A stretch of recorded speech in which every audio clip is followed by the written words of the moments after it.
I'm Nick from About 6 Acres. Welcome to our garden tour. We planted everything that was in our greenhouse except for our peppers. So we brought out some flowers in our front yard and share with those. We have some zinnias that we planted. They were a little leggy in the greenhouse because they were farther away from the light. So that usually happens to your plants if they're too far away from your grow lights. They'll get super leggy, but you can see that they're adjusting and getting a little burnt. And then we have some native plants, our Salvia greggii, so native. We're in Texas, so good pollinator attracting plants. And then we had gotten strawberries in the fall that we planted, so these were the runts, the little small ones, so they're struggling. And then we have some dahlias and some peonies that we planted throughout the bed. Got some marigolds, some flamicanthus, more marigolds to help with the insects to control that. And they look pretty. And then we can cut the heads off and feed them to our chickens. And this is either the dahlia or the peony coming up. More flamicanthus, so that's again our native. They'll have red tubular flowers. So I try to keep everything almost symmetrical. I like symmetrical stuff to make sure that you have evenness. So we've got the 4 zinnias around our salvii, and then our wonderful friend before we moved out to the country gave us these. They survived the freeze and came back to the other side. Then we have our zinnias, and then we have some seedlings here. When we bought this, there was a lot of zinnias and marigolds and actually cherry tomatoes. So these might be some zinnias, the seeds that were in the bed already coming up. So that would be cool. And then more peonies, more dahlias, flamicanthus, and then our strawberry. This strawberry is doing well in the back. We have a bed in the back with the bigger ones. And then in our potted plant, we have some blue spirea, surrounded by some of our large marigolds. So this is taking off. That's another native plant. They'll have blue flower head spikes on it. Now we go to our onion and tomato beds. They died back in the freeze. They were really tall, so these are our purple potatoes. You can see these are the new ones that we transplanted in between when these died off. But when these died, we cut the tops off, so they're coming back. Our red onions, these were the runts of the sets that we got, so they're doing okay. Then we have our yellow potatoes, so we have some new ones coming up. These are the ones that survived the freeze. We might have to hill them up some more. And then our standard red potatoes. And then these little holes, these are from the old leaf. I just look for insects, so sometimes you see those little worms on there or caterpillars. Just take those off, rub them off, make sure there's no infestation. So always do a little quick check in the morning. First time growing potatoes and onions. My wife does not eat onions unless you can't see them, so we're gonna have to cut these very small. So this bed is all of our red onions that are coming up, and then we have some little flowers and weeds to pull.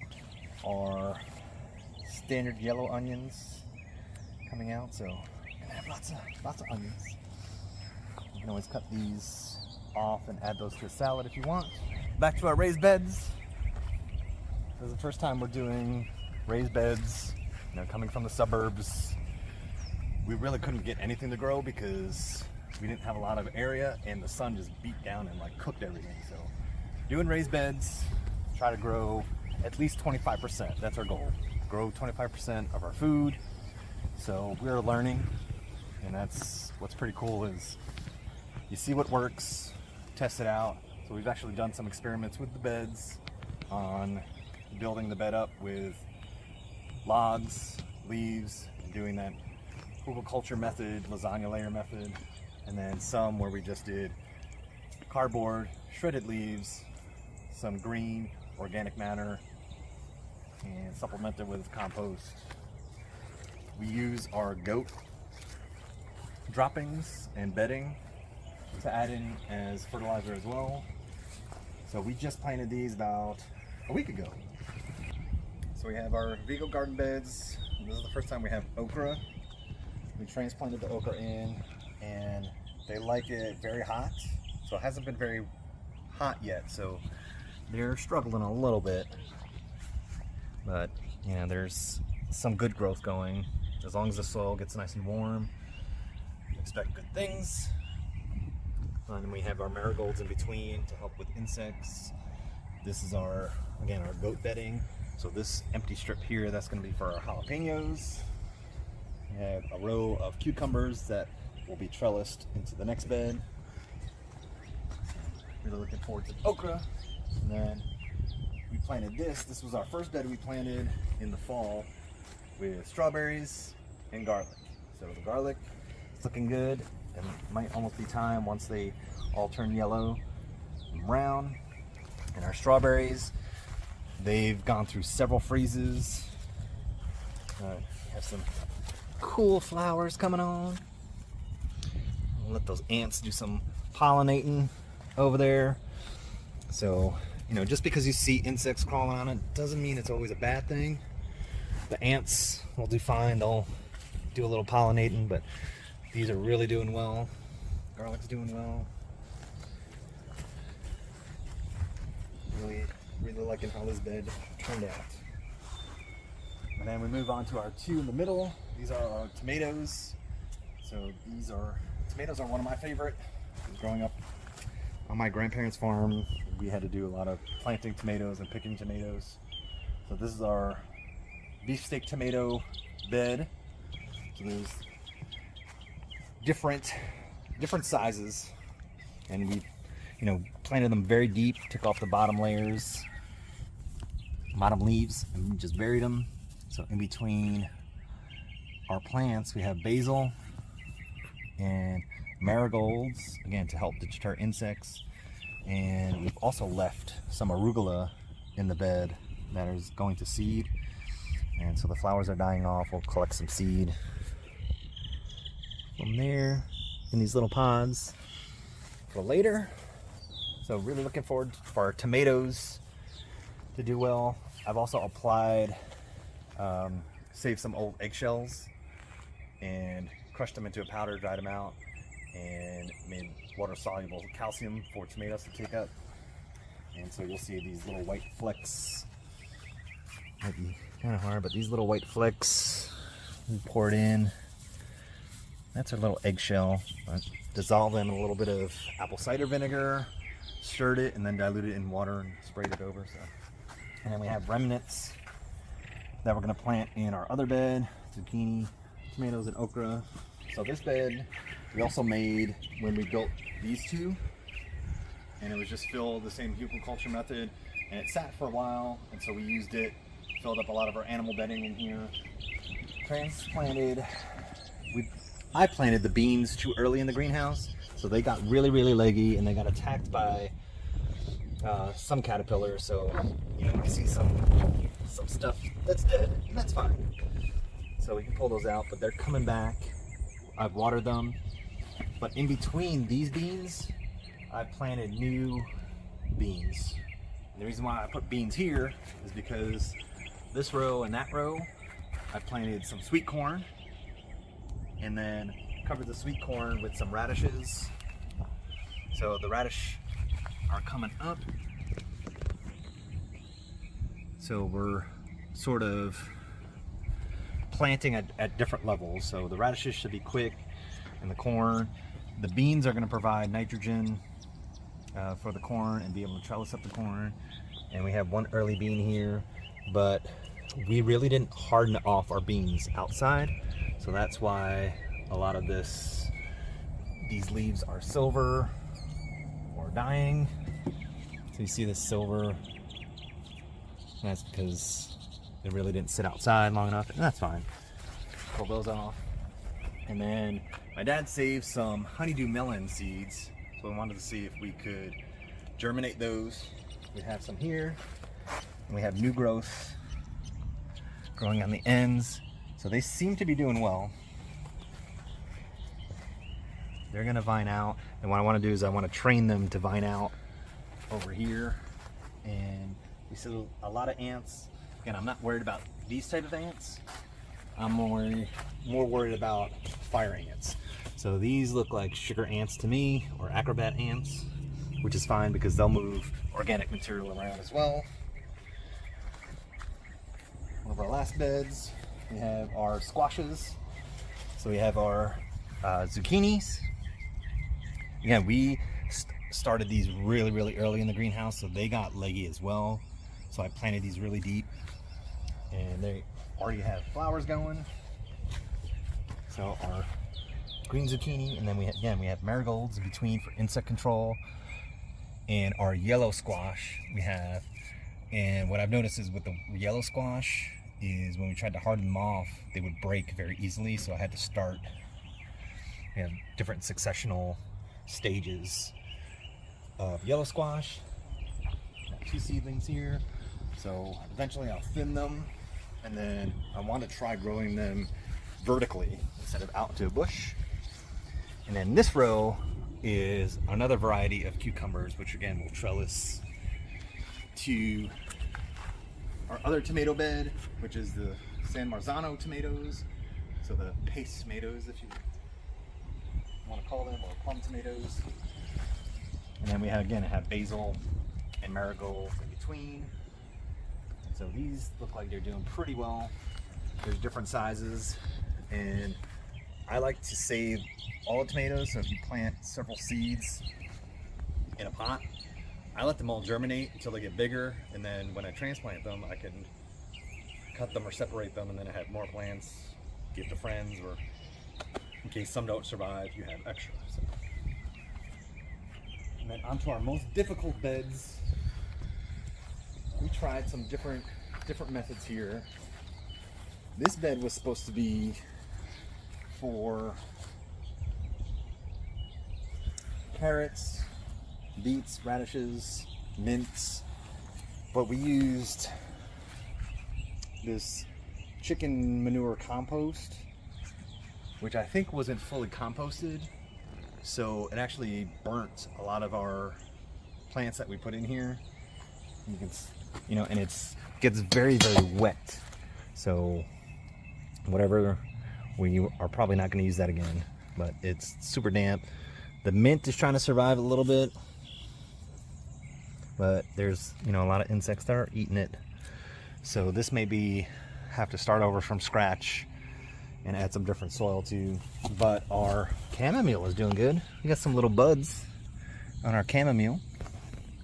Put some basil in there again to deter some insects. But we had beets and radishes and carrots planted in here, but they just got burnt. And I don't know if that's with the freeze or with the high nitrogen load from the chicken manure. That's okay. And this is like our overflow bed. This had basically all of our herbs in it. We had a rosemary before, that burnt out, as you can see, burnt. And this had the same chicken manure compost in there. So we had parsleys, different parsleys here, oreganos, 2 oreganos, and you can see how they just burnt to a crisp. But one survived. Our other parsley is surviving, so it's getting new growth. We had gotten the broccoli and kohlrabi really late in the season, and we planted those, and they pretty much bolted out because it got too warm, and then we had a freeze, and it got warm again, so they were like, I don't know what you're doing. So we kept those. We transplanted them from the back bed into here, along with our lettuce, and our lettuce is liking it.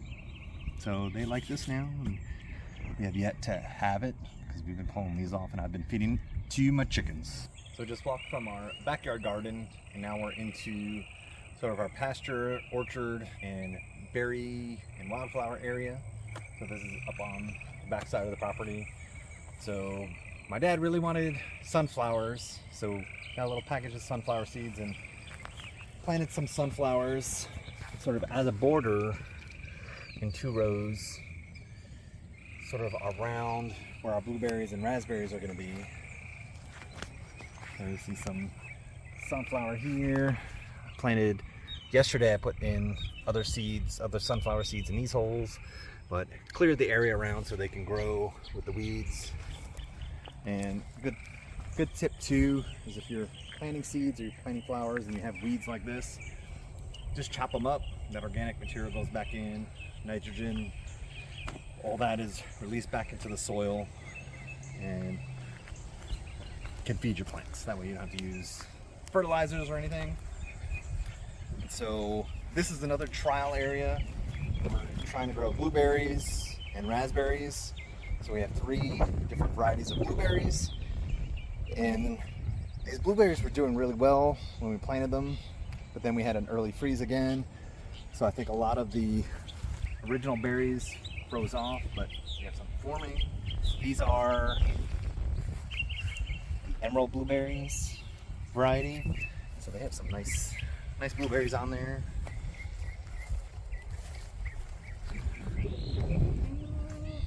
Amir blueberries. And these will actually help pollinate the others when it's nice and sunny out, not overcast like it is today. The bumblebees will be out pollinating. And as you can see, these little berries were starting to grow, and then it got hit by the freeze. So we're getting more flowers up at top. But I'm gonna leave these berries on there instead of trying to manipulate them off. But again, they like acidic soil, so the way this land is, it's on a slope. So we put those on the downside of the slope so we can amend the soil with some acidic natural fertilizers. That way, if they were planted here, that acid won't go down to our other plants. And then we have some raspberries. We got two right now. And this was an experiment of ours. We went to one of the big box stores and bought some cheapy raspberries, and they all died. So right now we have a twig left over there as a reminder, you get what you pay for, right? And we got these where we got our other trees from, and so they're doing really well. Starting some new growth, getting those roots established. So I don't expect we're gonna get any raspberries this year. This is the thornless, so you can touch it. It's good. See, good growth there. And again, we put our goat bedding and manure down as natural fertilizer. And so we hope to add more berries in the middle here. Have our lovely orchard that we planted in the fall. It was one of the first things we got into the ground. Moved our meat chickens out today. So this is day 3 that they're outside, but they're gonna stay outside from now on. We just have to put our electric fence up. And basically I'm gonna run this chicken tractor with our meat chickens through our peach orchard to help fertilize it, aerate the ground. So they're chilling, catching some bugs. And we have our freestone field with our peaches, because these are freestone varieties. We have Albertas, peaches, and so these were pruned in February. And so a lot of these will just have leaf growth going. Some do have buds with little peaches on it. Like these. So we are gonna have like 1 or 2 peaches, which is awesome.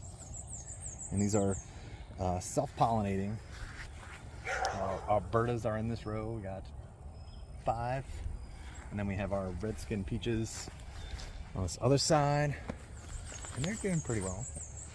And I've let this area just grow. Again, you see all these wildflowers out here. Belly pollinators come out, pollinate the flowers, pollinate these, and then each day we'll do a walk and come through and just check through the leaves, make sure there's no worms or caterpillars or borers or sap coming out of the trees, so we can be proactive and treat if there's any infestations or anything like that. But yesterday I went around and cut the vegetation around the bottom and just dropped it, because that'll add nutrients back into the soil. And we also did a tip on our Instagram page about when you're planting trees or shrubs or anything like that, and you have moles or voles that come around. So these little spots here are old mole or vole activity. So they're underground tunneling rodents that like to chew on the roots. So if you plant daffodil bulbs or other bulbs of springtime flowers, especially the daffodil bulbs are noxious to them. So when they go near them, you plant them around your root ball of your tree or your shrub, and that'll act as a natural protection, keep those trees nice and healthy. And we have our 2 figs, which we planted before we had our last freeze, and you can see the damage that the freeze did. Got some tips, but new growth is coming back, so we check on these again every day. They go through, you know, our peach trees, our figs, our apple trees, they'll go through a monthly routine where we'll spray with BT, which is an organic bacteria that'll go after any caterpillar pests or any beetle pests. And then I'll also apply foliar spray of compost, molasses, kelp, seaweed. And so we did have these figs. So you got Piglets that came out before the freeze. I'm not sure how well they're gonna do, but you see the result of the freeze, and then our new growth here. And I expect as it gets warmer, we'll be seeing some good growth coming on throughout the next couple weeks. So that's our freestone field.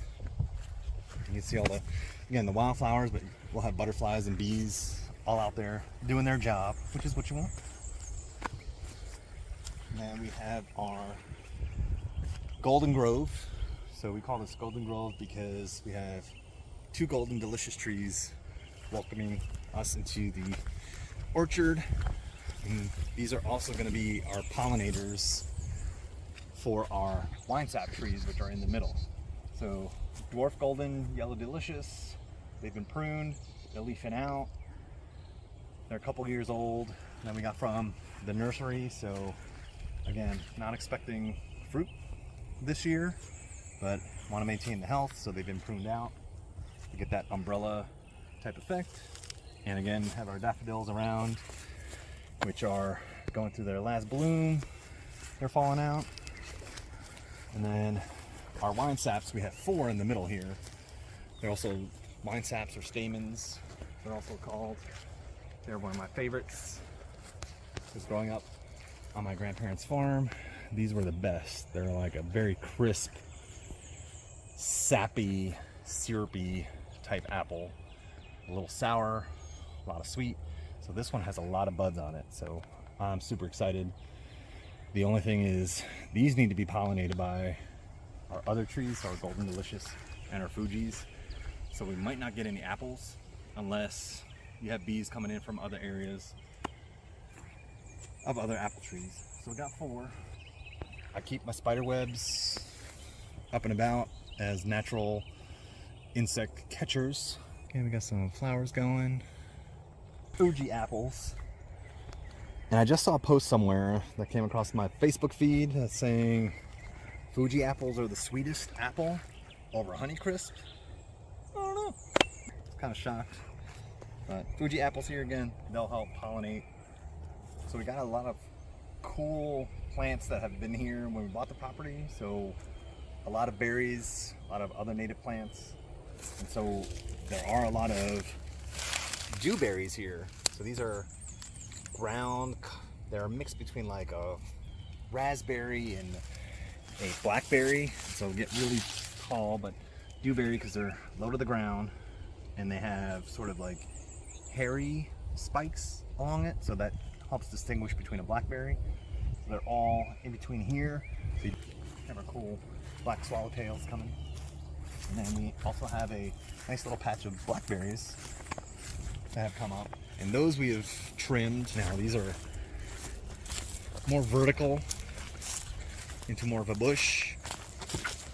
And they have flowers and they have thorns on it. So see the difference here. So our flowers are coming, so we should have some blackberries. But if you look at, you have your thorns. You're mostly gonna have thorns and not like small hairs. So we have this mashup blackberries. We have new growth on the bottom down here. So I think as these grow, we'll turn this into like a little hedge row of wild blackberries. And since they are wild, if I wanted to add blackberries we bought at the nursery, you can't plant them next to each other because these have been here, so they have certain resistance to diseases. They'll also have their own natural diseases, and so if you put a cultivated, so one you buy at the nursery, if I were to plant them there, they both would suffer, so you don't want to do that. So I think we're just going to stay straight with the wild ones. Looks like we're going to have a lot of blackberries, and then we have two, we might have three once we ID what's over here, but we have two American persimmon trees, which are pretty cool. They're starting to leaf out. If you've never seen an American persimmon, they have a tiny orange fruit that will form, that when they're ripe, they taste like a jelly, cinnamon, tamarind. We've planted a wildflower area, which basically starts about 100 yards long in between our orchard and our garden to attract pollinators. So this first year, we're not going to expect to see that much because those seeds basically focus on developing their root system first. We may have a couple wildflowers here and there, get our butterflies, and they're out soon. So expect to see some cool things in the next year or so with wildflowers. Thanks for joining us on our early spring tour here at about 6 acres. Hope you enjoyed. We'll take another tour in early summer, see what's changed. So thanks again for joining us. Till next time.